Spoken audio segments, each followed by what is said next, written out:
Internet! This is PiouPiou. And this is Azrod, and this is our Solarpunk way of life. Today, we are showing you how to skin a goat and how to preserve the hide.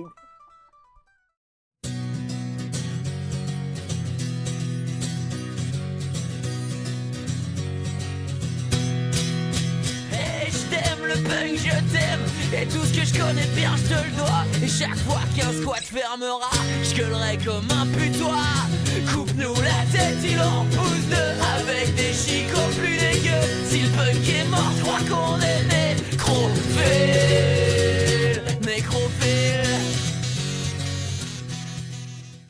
This is Molly, a 1-month-old goat that died yesterday of natural causes. She was constipated. We tried to save her by giving her enema, but it didn't work. As you can see, she's very fat.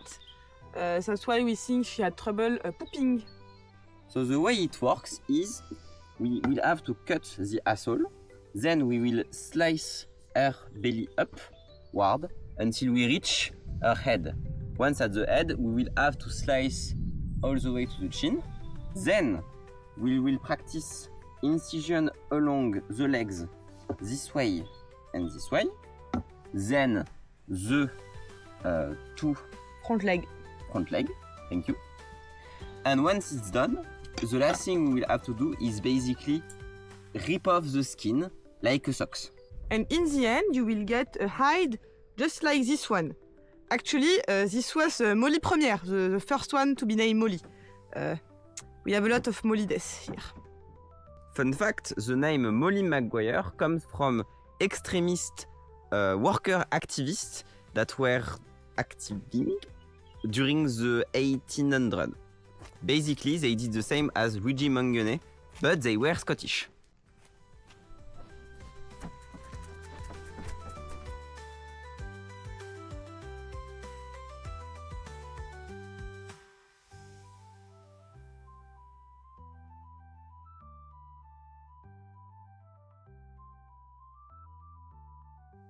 Now that we've opened the goat up, we're gonna start skinning it.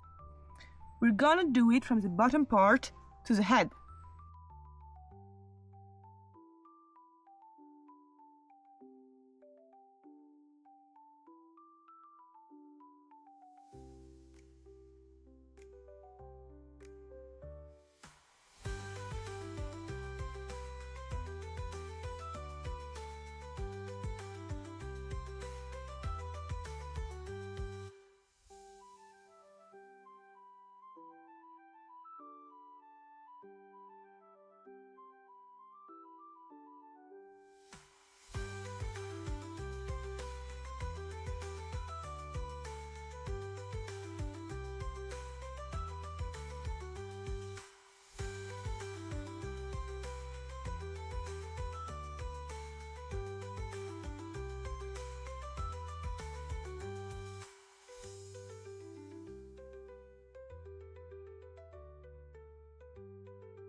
We're finished on removing the hide from the body, and we did a pretty great job.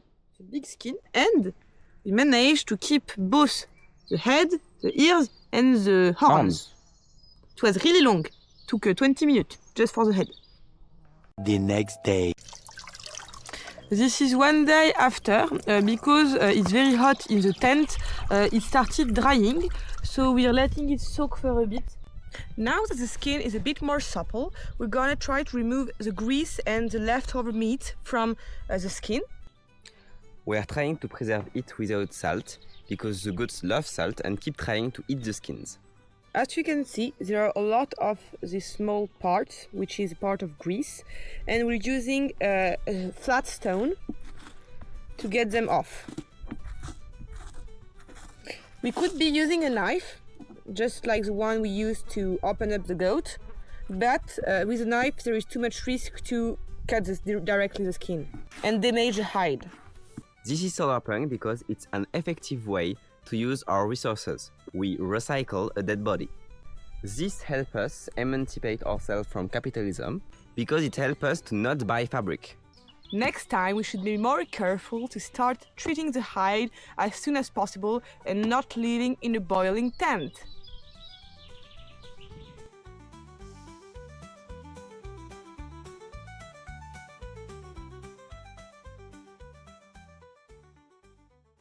One eternity later. This is a few weeks later. We had some setbacks, so we had needed to salt the skin. Salting the skins helped to preserve it from decaying. But salt is also a great treat for our goats.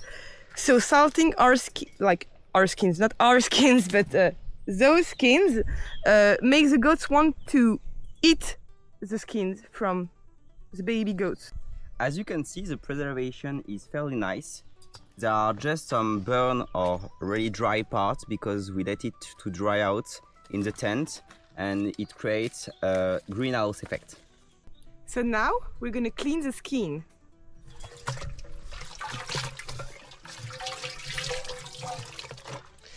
With a little soap.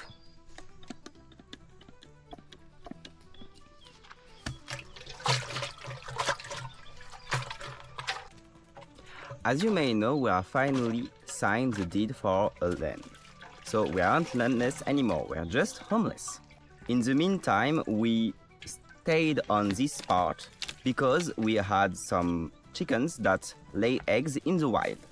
Lolo and Danny actually laid eggs outside and managed to stay like that for a while. The egg of Lolo actually even hatched. So we had our first burst of chicks.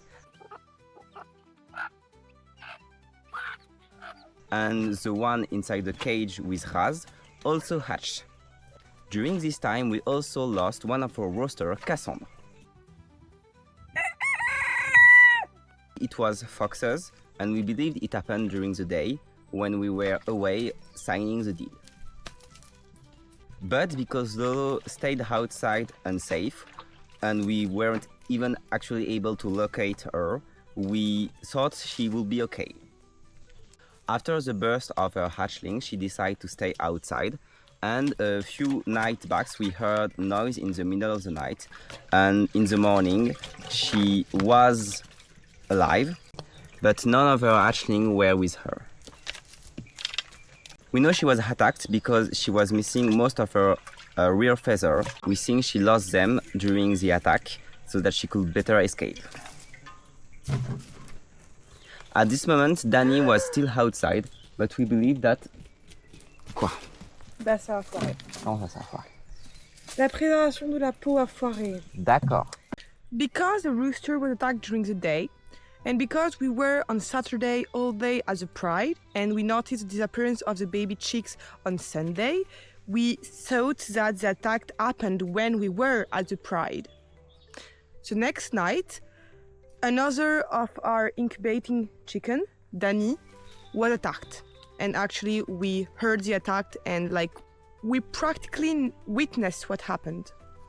We are pretty sure it's a family of foxes with a mother teaching her baby how to hunt, because there are multiples of them and they know how to coordinate so that they will bring our dogs in the other direction so that they can forage where the dogs aren't, basically.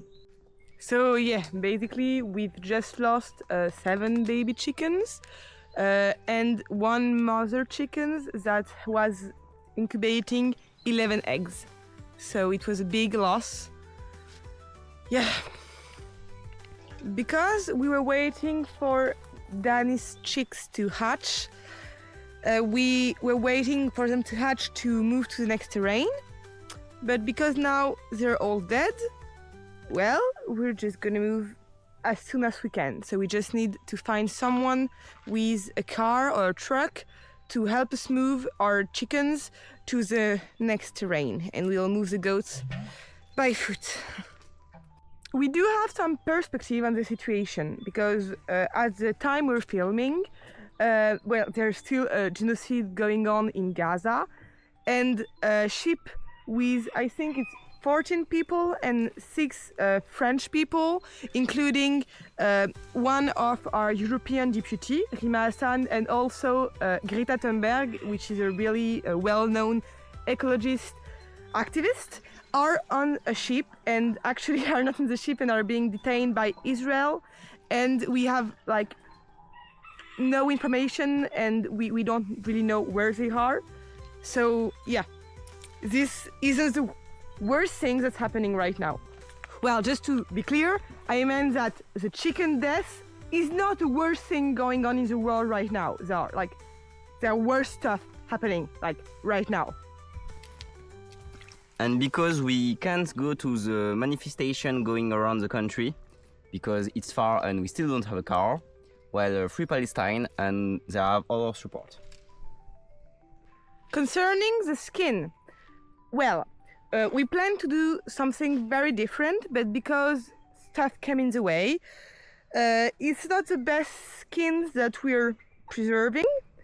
And basically some of the fur came off because we waited an entire day before putting it in the salt, and it started rotting away and the fur started falling off. So if you want to do the skinning process without salting the skin, you need to do it on the same day, basically. So, or at least keep the skin in a fresh place. So don't do it in the summer in a hot tent. Yeah, you can see the skin is transparent. I think we're gonna remove all the hair, and we can do that by boiling the skin and removing the hair by hand. It will be Tedious, but also it will be furless skin. That's what the term I was looking for. But we won't be doing that today because we have all the stuff going on, as you can imagine. So for now, we're just gonna let the skin dry.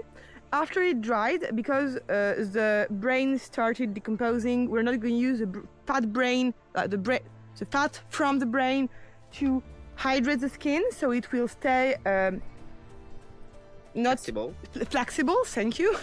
But because the brain rotted away, we're just gonna use